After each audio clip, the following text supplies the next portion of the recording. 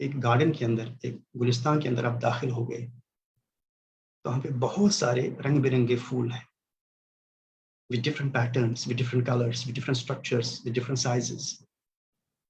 ان کی مختلف بو بھی ہے، خوشبو الگ الگ مہک رہی ہے. پھر وہاں پہ نہریں بھی بہہ رہی ہے. پھر سبز گھاس آپ کے بیٹھنے کے لیے ہے، وہاں پہ آپ کے پاس چیئرس بھی ہیں بیٹھنے کے لیے. پھر پلانٹس اور کیا نام ہے جو وہاں پہ ٹریز ہیں، خاص ایک پیٹرن ہے. آپ اس سے لطف اندوز ہو رہے ہیں ہر ایک چیز سے. آپ کہتے ہیں کہ مجھے کیا چٹی پڑی ہے کہ میں یہ سمجھوں اس کو کس نے بنایا. اب میں لطف اندوز ہو رہا ہوں تو ہو رہا ہوں، سمپل سی بات. اب مجھے کیا پریشانی ہے کہ اس کو کس نے اس پیٹرن میں بنایا. میں نے کہا یہ سیلفشنس. ہر مہینے آپ کے اکاؤنٹ میں $100,000 آتے ہیں جس سے آپ کی ساری ضروریات پوری ہو جاتی ہے. آپ کی جتنی بھی ضروریات ہیں، آپ کی پڑھائی، آپ کے بچے، آپ کی فیملی، ان کی پڑھائی، ان کا لباس، ان کا کھانا پینا، برانڈڈ کلوتھز، آپ کی گاڑی، بنگلہ، سب کچھ آپ کی ضروریات پوری ہوتی ہیں. But you never try to understand who is this benefactor who sends this $100,000 to me every month. اگر آپ کہیں گے بھائی ہے تو ہے، جو ہے وہ سو ہے، لیکن میری ضروریات تو پوری ہو جاتی ہے. Selfishness on the part of a person. Not to try to understand, not to try to know the person who is sending him, who makes his life altogether possible and beautiful as well. اس پوری کائنات کو سجایا. Ontologically, اگر ہم دیکھیں گے ہماری cell biology is all same, physiologically we are same, anatomically we are same, but still we have the different retina. All 7.8 billion people have different retina. Why so? I had an answer for this question. اس مماثلت کے باوجود ایک تشخص اللہ پاک نے ہمارا ایک الگ سے ہمارا وجود قائم کیا ہوا ہے. کیوں؟ کہ ہر ایک انسان کو رب کے سامنے اکیلے فردن کھڑا ہونا ہے. تو جو اخلاقیات کی بنیاد ہے وہ اصل میں نبی صلی اللہ تعالی وسلم سیٹ کرنے کے لیے آئے.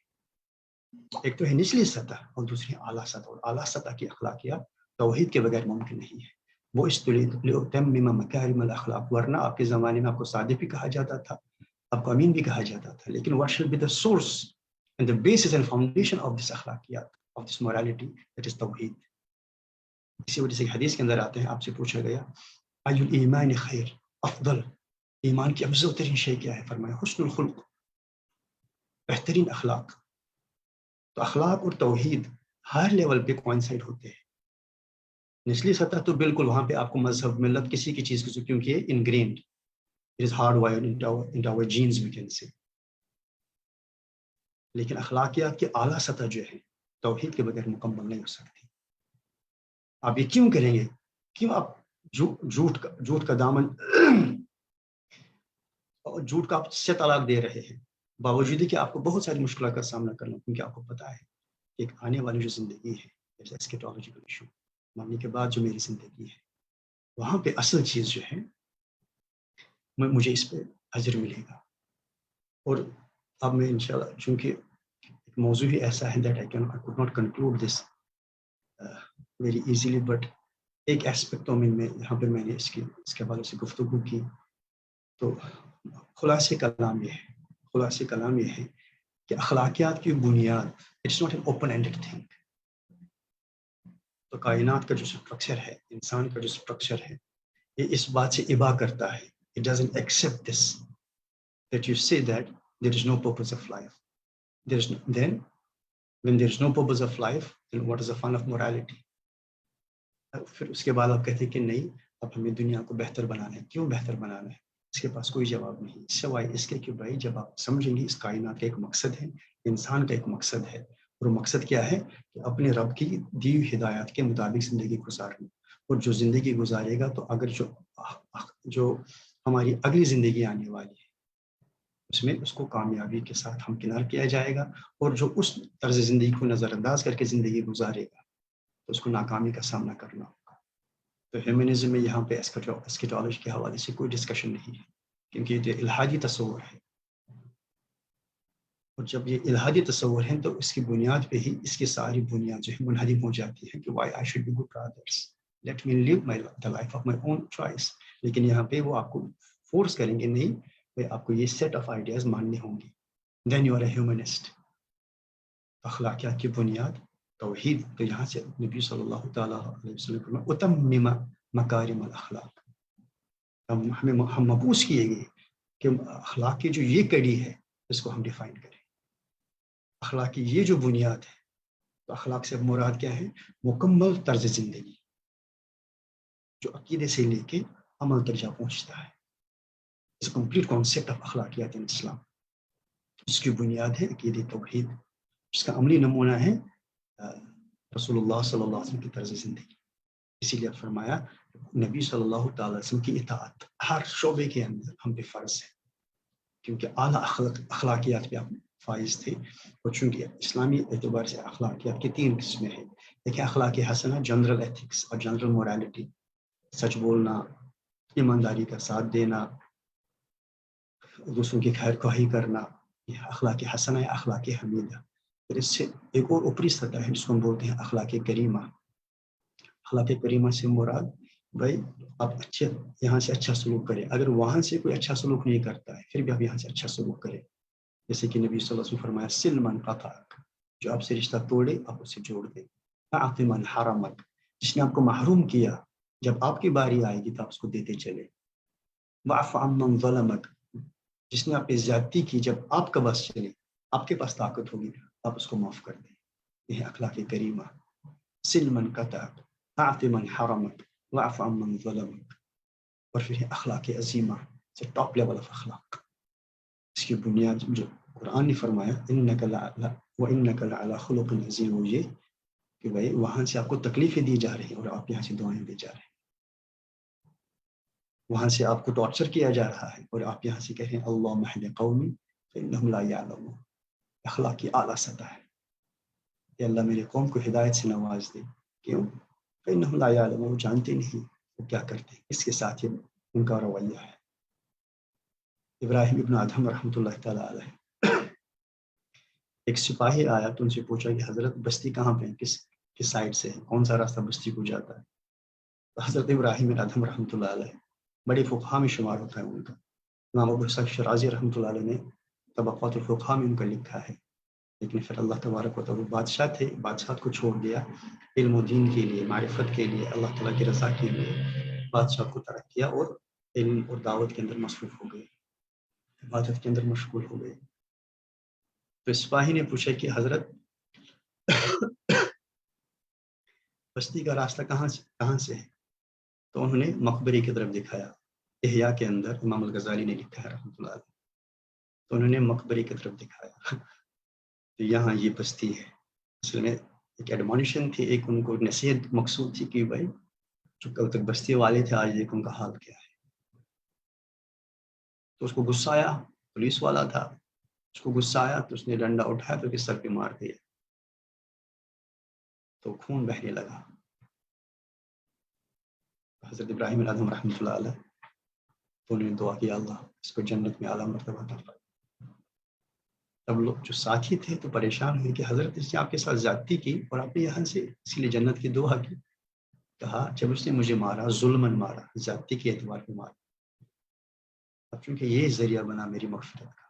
کیونکہ جب بھی کوئی مظلوم ہوتا ہے تو اللہ پاک اسے تکلیف پہنچتی ہے. کیونکہ نبی صلی اللہ علیہ وسلم فرمایا جو بھی مسلمان کو تکلیف پہنچتی ہے، چاہے جسمانی ہو، نفسیاتی ہو، کوئی بھی تکلیف ہو، مالی تکلیف ہو، تو اس پہ اس کو اجر ملتا ہے.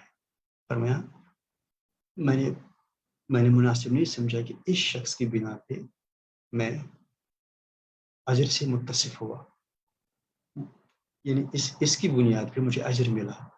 اور مجھے یہ بہت ہی ناگوار گزرا کہ جب اس کی وجہ سے مجھے اجر ملا، میری وجہ سے کو جہنم ملے یا میری وجہ سے کو عذاب ملے، تب اس لیے میں نے اس کے لیے دعا کی. تو یہ اخلاقی اعلیٰ سطح ہے، اس کو ہم کہتے ہیں اخلاقی عظیمہ. اخلاق حمیدہ یا حسنہ، پھر اخلاق کریمہ اور پھر اخلاق عظیمہ. لیکن بنیاد کیا ہے؟ Why I do this all to please me اللہ سبحانہ و تعالیٰ. یہاں پہ کوئی نفسانی خواہشات دل میں نہیں ہونی چاہیے، بلکہ جو یہ ہم کرتے ہیں سب کچھ اپنے رب کی رضا کے واسطے کرتے ہیں. اللہ پاک سے دعا ہے کہ وہ ہمیں دین کا صحیح فہم عطا فرمائے اور اس کے مطابق زندگی جینے کی توفیق عطا فرمائے. آمین. اگر کسی کو کوئی سوال ہے تو جزاک اللہ. سامعین میں سے کسی کو کوئی سوال ہو تو ہاتھ کھڑا کریں.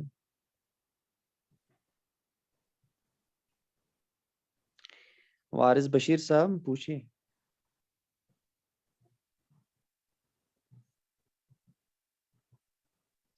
وارث بشیر صاحب کو انمیوٹ کیجیے. السلام علیکم ورحمۃ اللہ. وعلیکم السلام ورحمۃ اللہ وبرکاتہ. محترم سوال یہ ہے کہ ہیومنزم اور humanity are the synonyms? Because this argument is used widely کہ ہم ہیومینٹی پہ بلیو کرتے ہیں. So are the synonyms? They are not synonymous. There are certain themes which are common to humanity and humanism, but they are not synonymous. Humanism ایک میں نے کہا ایک ورلڈ ویو ہے، ایک فلسفہ ہے، ایک مربوط فلسفہ ہے جس کی ایک تھیوری ہے، جس کی ایک اپلائڈ فارم ہے. جبکہ ہیومینٹی ایک جنرل کانسیپٹ ہے جس کو ہم کہتے ہیں انسانیت. البتہ چونکہ یہ spring sore like the hot cake, because میں نے آپ کو بتایا کچھ اچھے اچھے القاب ہیں جن کی بنیاد پہ لوگ سمجھتے ہیں ہاں بھائی human wellness, human well being, human dignity, human values, یہ ساری جو اسی وجہ سے میں نے کہا کہ اچھے اچھے خوبصورت القاب، لیکن ہمیں ان کے پیچھے دیکھنا ہے کہ اصل تصورات کیا ہے. So these are two different things. Though they try to portray that it is one, but it's not the same.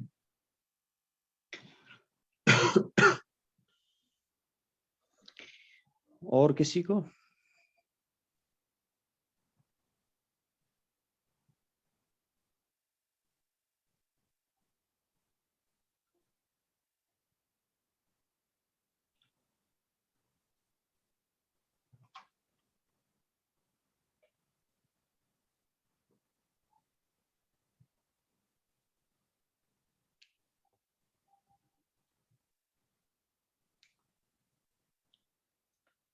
فرحت النساء.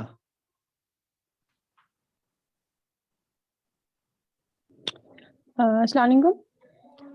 Sir, how is our concept different from the theory of intelligent design scientists? پہلی بات جو theory of intelligent design ہے، it's not a theory, it's a fact. کائنات کی جو تشکیل اللہ نے دی ہے، اب یہ جو ایوولوشنسٹ ہیں they use these words theories, assumptions, hypotheses and all these things. So theory of جو انٹیلیجنٹ ڈیزائن ہے it's not a theory, it's a fact. اور اس کے جو مظاہر ہیں پوری کوئی دنیا کے اندر بکھرے ہوئے ہیں. یہ کوئی ایسی چیز نہیں which is something utopia that is beyond the grasp of human understanding. دنیا کے جتنے بڑے بڑے جو ماہرین فلکیات ہیں، ماہرین کائنات ہیں، کاسمولوجسٹس ہیں، پھر جو ڈفرینٹ برانچز آف نالج ہیں، چاہے فزسٹ ہیں، کیمسٹ ہیں، پھر ہیومن انیٹمی ہے، ہیومن فزیولوجی ہے، پھر سیل بایولوجی ہے، جتنے بھی برانچز آف نالج ہیں، تو وہاں پہ آپ دیکھیں گے حیران کن طریقے سے اللہ تبارک و تعالیٰ پوری کائنات کی تخلیق فرمائی ہے. اور یہ کوئی ایسی چیز میں نے جیسے کہ میں نے آپ کو بتایا کہ قرآن کا اسلوب جو ہے وہ فیکٹ بیسڈ ہے، not on the fiction, it's not utopian thinking. جیسے سمپل سی بات میں نے آپ کو بتایا، جو انسانی اسٹرکچر ہے، ہماری آنکھ کا اسٹرکچر، ہماری سیل کا اسٹرکچر، اور پھر جو پورا میکینزم اللہ تبارک و تعالیٰ نے اس کو کنٹرول اینڈ کوآرڈینیشن کے تحت بنایا ہوا ہے. So it is very easy to say that it's all a natural phenomena. It's damnably brutal. It is damnably impossible to prove that it happens of its own, because present available knowledge doesn't accept it, that this could have happened of its own, and it's just, as I said, a lump of clay or grisly and ghastly dance of the atoms and the blind energy.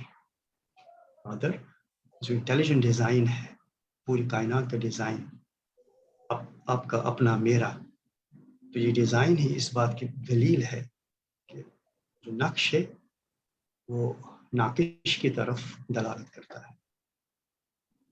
یہ ایک fiction ہو سکتی ہے، foot print without feet, اس can be a fiction. اپنے زمانے میں پڑھی تھی شاید شرلاک ہومز کی اسٹوریز میں سے، foot print without feet. They can have the footprint, but there is no feet. It can be a fiction, but not the fact. So this universe itself reflects this irrefutable truth that there is one creator behind its creation. جزاک اللہ. زبیر عزیز صاحب پوچھیں. السلام علیکم. وعلیکم. سیاد صاحب، یہ دوست میرے ایک انہوں نے سوال ابھی بھیجا ہے